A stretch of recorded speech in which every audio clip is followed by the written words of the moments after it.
Hola a todos y bienvenidos a la comunidad de Código Chispa. A ver, hoy traemos una explicación visual que es súper interesante porque vamos a desentrañar uno de los peligros invisibles más comunes y francamente más constantes que operan en silencio detrás de las paredes de cualquier hogar. Hablamos de las sobrecargas eléctricas. Y es que, seamos sinceros, el cableado oculto se ignora por completo hasta que de repente ocurre un problema grave, ¿verdad? Te salta la luz o, peor aún, hay un sobrecalentamiento peligroso. Pero bueno, entender la ciencia exacta y la normativa que dicta cómo fluye la energía no solo es que sea un tema fascinante, es que es absolutamente vital para garantizar la máxima seguridad en las instalaciones de nuestro día a día. Venga, vamos a meternos de lleno en esto. Aquí tenéis nuestra hoja de ruta técnica para hoy. Primero veremos los conceptos básicos del calibre. 2. La pareja dorada entre cables e interruptores. 3. El peligro del desajuste. 4. Las protecciones diferenciales. Y 5. Cómo calcular las cargas. Punto número 1. Los conceptos básicos del calibre. Vamos a entender de una vez por todas qué es eso del grosor del conductor. Bueno, antes de empezar a tirar números, es de vital importancia aclarar un concepto erróneo que, la verdad, está súper extendido. El calibre de un cable viene determinado única y exclusivamente por el diámetro del conductor de cobre interno, no por el plástico exterior. Pensad en ello como si fuera una tubería de agua. El grosor del plástico de la tubería no cambia cuánta agua fluye por su interior. Lo que cuenta es el espacio vacío del medio, ¿no?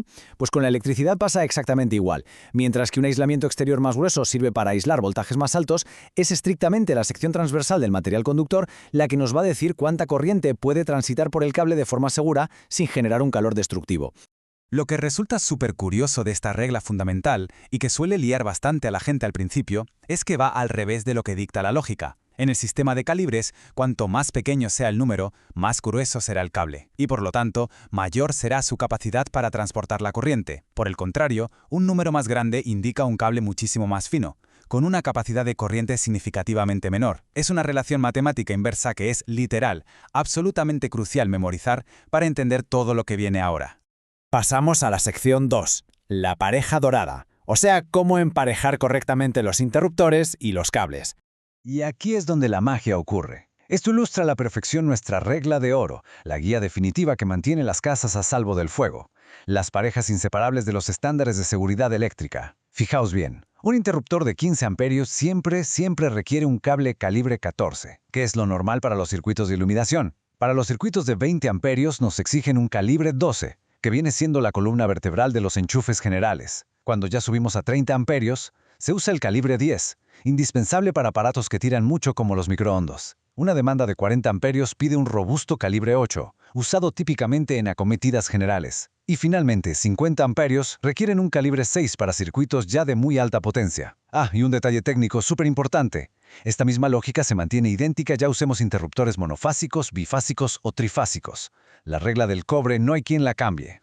Por daros un poco más de contexto y aportar un valor más exhaustivo, hay que destacar también qué pasa en los extremos de la tabla según nos dicen las fuentes técnicas. Si tenemos un circuito muy pequeñito, protegido con solo 10 amperios, nos basta con un cable fino de calibre 16. Pero claro, en el otro extremo las exigencias industriales requieren soluciones masivas. 55 amperios piden un calibre 6, 70 amperios exigen un calibre 4 y ojo a esto, una línea principal de 100 amperios demanda un impresionante calibre 3 de alta resistencia. Estamos hablando de un cable de cobre que es casi tan grueso como mi dedo índice, una locura. Sección 3. El peligro del desajuste. ¿Qué pasa cuando los amperajes sencillamente no cuadran?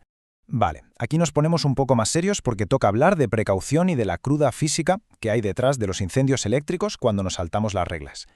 La cuestión clave es exactamente por qué un interruptor y un cable tienen que coincidir milimétricamente. Imaginaos este primer escenario. Si combinamos un cable delgado calibre 16 que aguanta solo 10 amperios con un interruptor enorme de 30, ocurre una catástrofe silenciosa. Ante una sobrecarga, el cable se calienta como el filamento de una bombilla antigua, se derrite y arde muchísimo antes de que el interruptor llegue siquiera a notar que hay un problema. La protección no sirve de nada. Y por el otro lado tenemos el escenario inverso. Conectamos un cable súper grueso de 30 amperios a un interruptor pequeñito de 10. Si hay una sobrecarga fuerte y rápida, ese pequeño interruptor puede literalmente carbonizarse por dentro por el choque térmico, sin lograr cortar la corriente.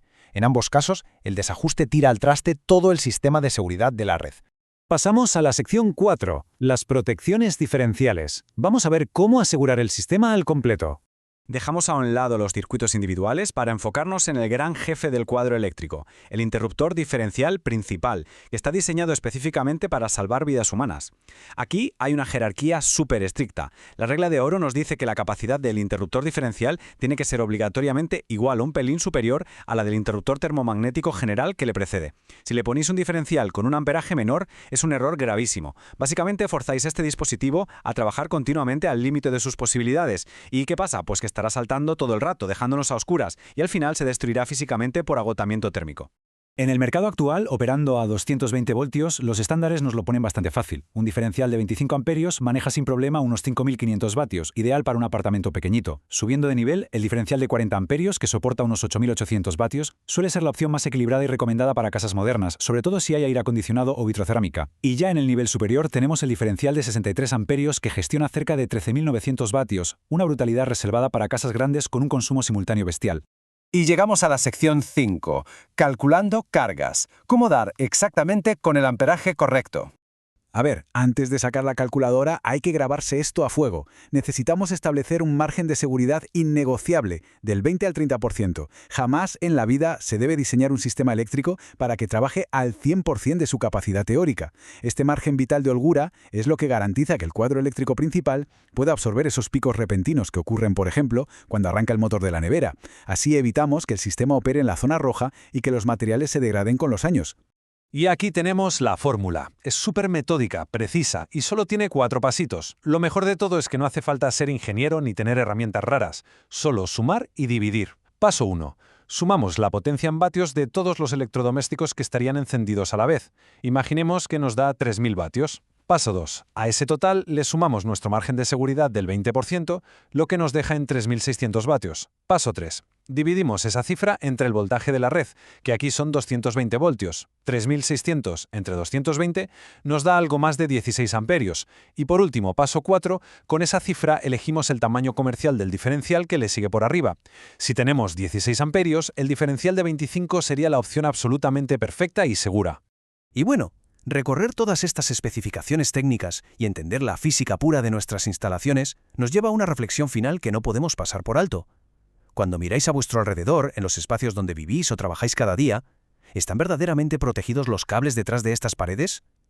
Al final, la seguridad eléctrica no va de jugar a adivinar, va de calcular con precisión y emparear los componentes con exactitud milimétrica. El conocimiento bien aplicado es, sin duda, nuestra mejor barrera contra este peligro invisible. Esperamos de verdad que esta guía técnica de Código Chispa os haya arrojado un montón de luz sobre el tema. Nos vemos en la próxima explicación técnica, donde seguiremos desgranando la información más importante a través de los datos clave. Hasta pronto.